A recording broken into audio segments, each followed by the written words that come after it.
Hey, welcome back. We're doing the post-game show.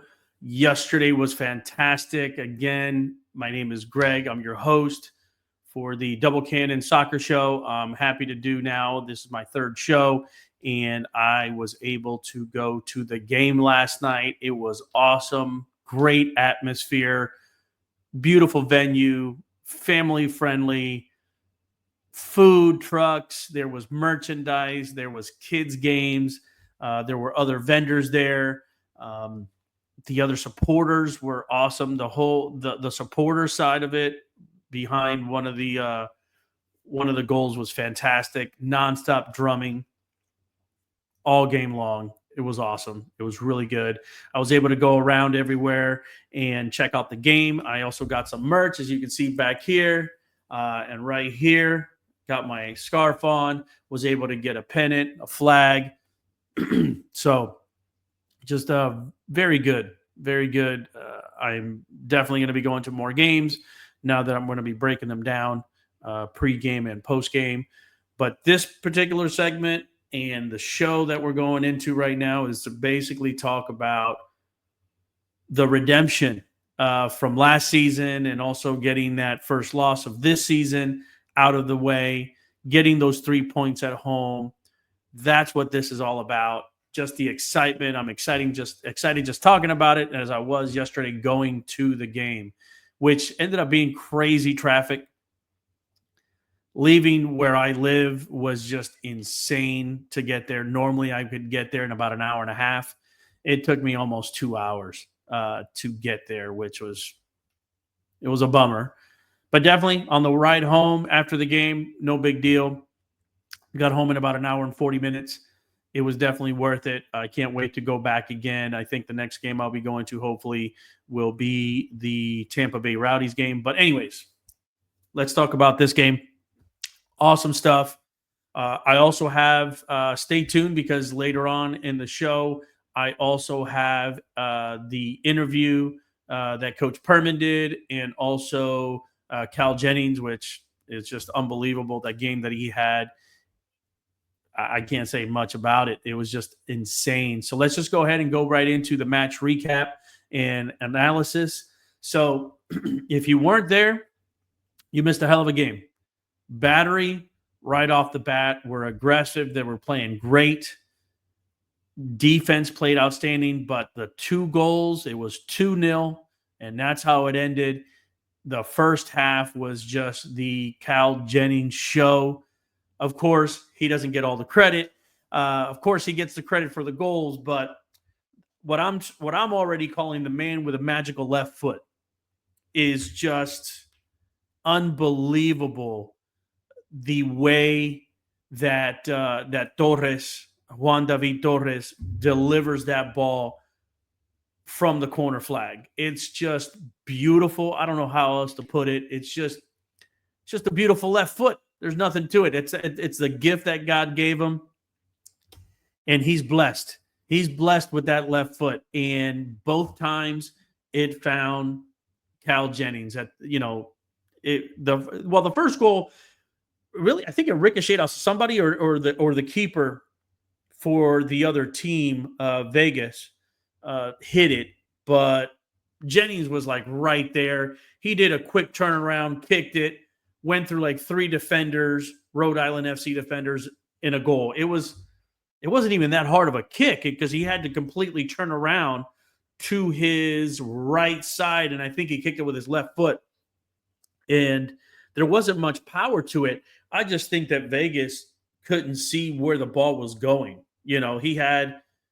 He had about 3 or 4 defenders between him and Jennings, and there was just nothing that he could do about it. And then the second one, which literally happened, about 22 minutes later, another corner, Torres, left foot, curling in. Jennings was in the near post, and he just headed it in. I don't know who was guarding him. Whoever the defender was guarding him, I think, was taller than Jennings. So whoever you are from Rhode Island, you were guarding Jennings, you did a horrible job because I think Jennings was shorter than you, and he was able to jump up higher and head it right into the top right-hand corner. Beautiful goals. So let's go. Let's go into the stats. So the stats actually, Rhode Island for the rest of the game held more of the ball. It was at 52% Rhode Island, 48 to the Battery. Both equal in total shots, 11 for 11. Though shots on target, it was all Battery.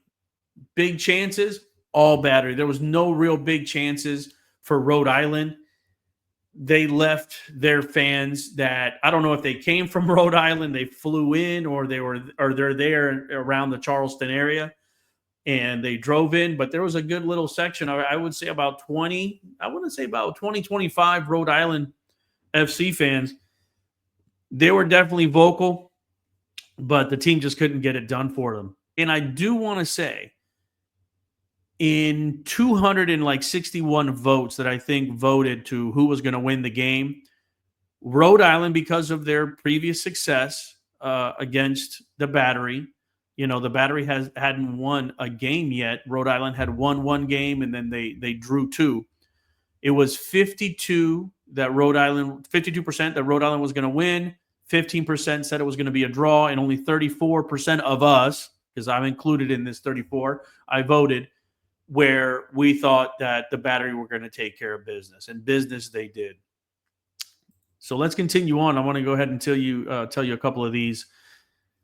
Block shots definitely goes to Rhode Island because we had more opportunities. We took more chances. So it was actually pretty good. Nobody hit the hardwood. I can't believe that they actually keep a stat of that. Shots inside the box, there were 7 from Rhode Island, but they weren't really on target. There was only 2 on target out of all those 7 shots from inside the box. And even 4 shots outside the box, only 2 out of everything was on target. So let's see, down to passes. Passes, 447 passes by Rhode Island, 403 by the Battery. Accuracy, they were pretty even, 81% accurate passes for the Battery, 80% for Rhode Island. Let me see. Accurate long balls. Definitely the long balls were way more accurate by the Battery, 48 to 41%. The crosses is a little disturbing in this stat.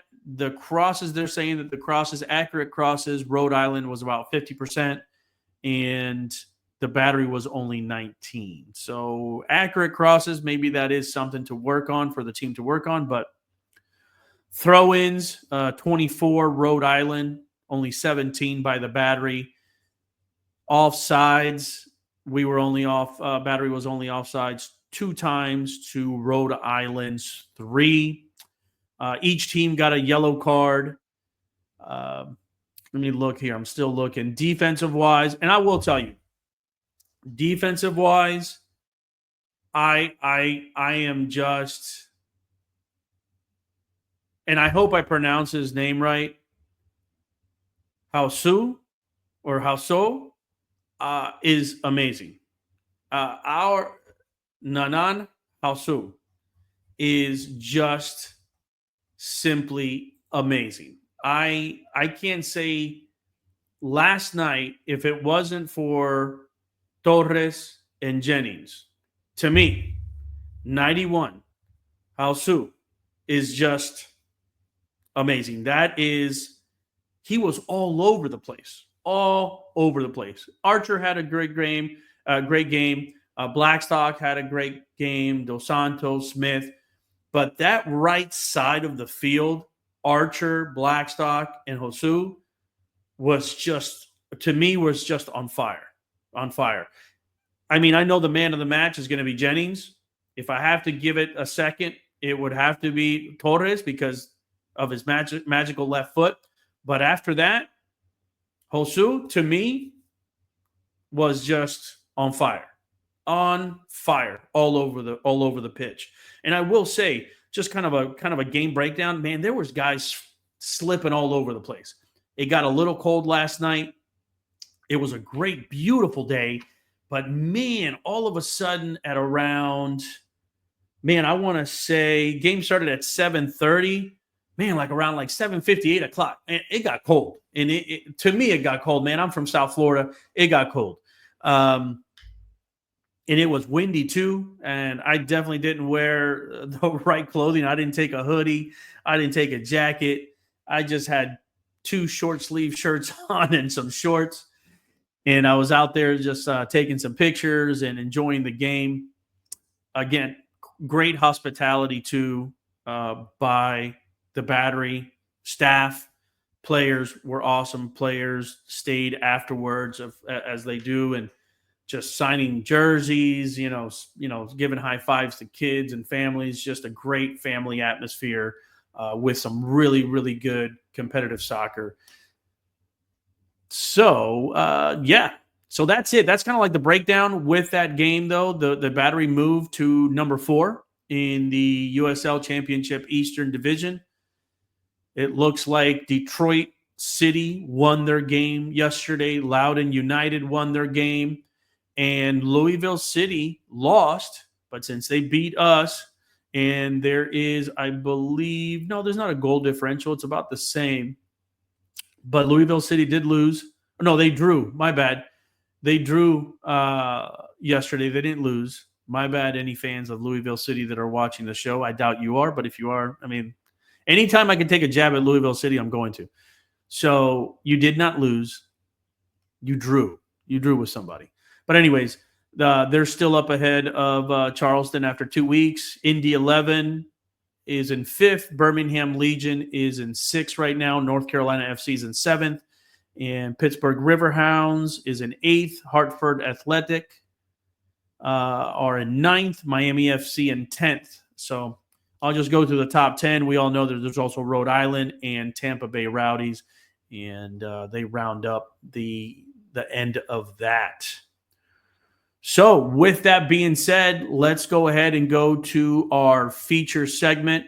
We're going to hear 2 interviews. One first from head coach Pirmann, and then from the man of the match, Cal Jennings, after the game.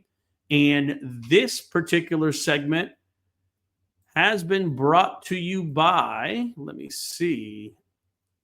It's been brought to you by Engage Echo. They are your source for anything social media. If you are a small business and you have no time for your social media, definitely get a hold of them at www.engageecho.com or reach them across all platforms at Engage Echo. Again, if you're a local business, you want to launch, grow, and engage your business, give Engage Echo a call. Go to their website or on their social media pages and get a hold of them. And here we go with the interviews. Set pieces were the big difference in tonight's game. How much emphasis have you put on those in training, and how rewarding is that to see that pay off? Yeah, look, set pieces are a huge part of the game. 25-35% of goals come from restarts. So we got a goal last week and 2 this week, so we want to keep pushing on it. Rhode Island for me and Louisville are probably the 2 best set-piece teams in the league, so we had to suffer a little bit. It was good to see Cal get 2 in the second phase, almost on the breakaway to make it 3-0, but I thought it was a really good performance. The first half was completely dominant. Good response from a bad result, not necessarily a bad performance, but a poor result last week. And then beginning in the second half, we were really good, and then you have to be willing to suffer a little bit.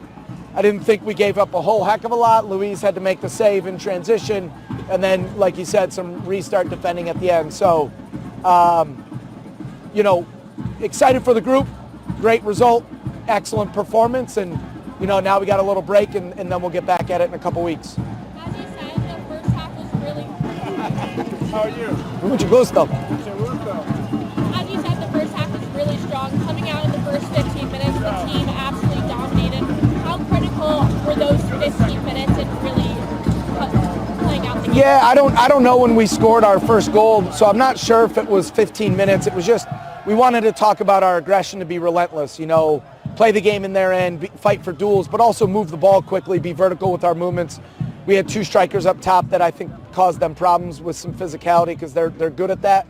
And then the second phase was that we were breaking lines and turning and going. So, when you fight, it doesn't matter the lineup and the systems and the strategy. When you fight, you're going to put yourselves in good spots. And I thought our front four with Juan David, Cal, Douglas was exceptional tonight, Johnny Klein. I thought they did a very good job impacting the attacking half. We obviously got to be sharper. We got to fine-tune some things and be a little bit more selfless, but our action and our activities in the final third were very good. After falling short to Rhode Island in the final last season, how rewarding is that to finally get the win? Yeah, I mean, look, last year's over. They beat us and won the trophy, and we didn't. If we needed that for extra motivation this year, then so be it. But both teams are in 2025. This is their first game, so they're getting used to a few things. We needed to have a big response. It was more about us, more about our actions, our attitude, our motivations and desire versus our opponent. But we knew going into the season we're playing probably the two best teams in the league. So it's good. It's good. 3 points, we'll take it. Last year at this point we only had 2 points. So just want to keep ticking over and get better. And then in 14 days we got to go to tough North Carolina and try to do it again.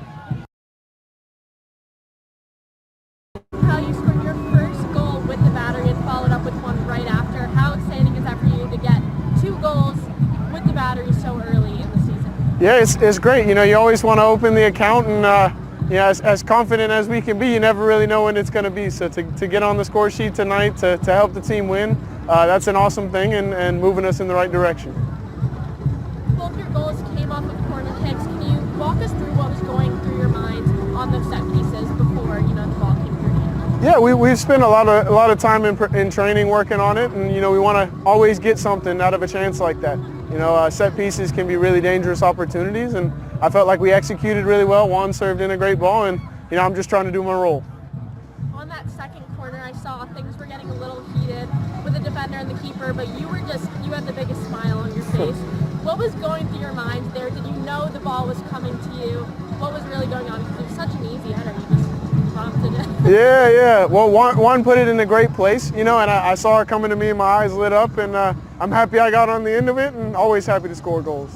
And lastly, how important is it to your second game, just really win one for the fans so early in the season? Massive. I mean, honestly, their support's incredible. There's huge home field advantage here.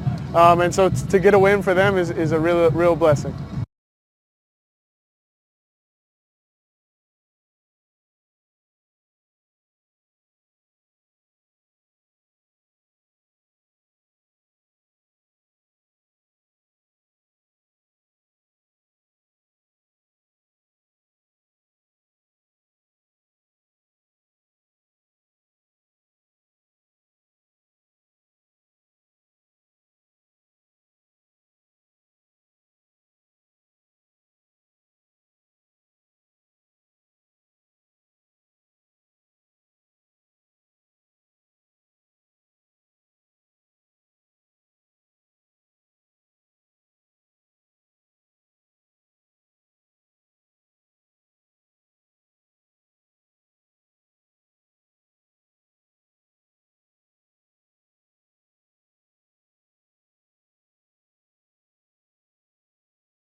you.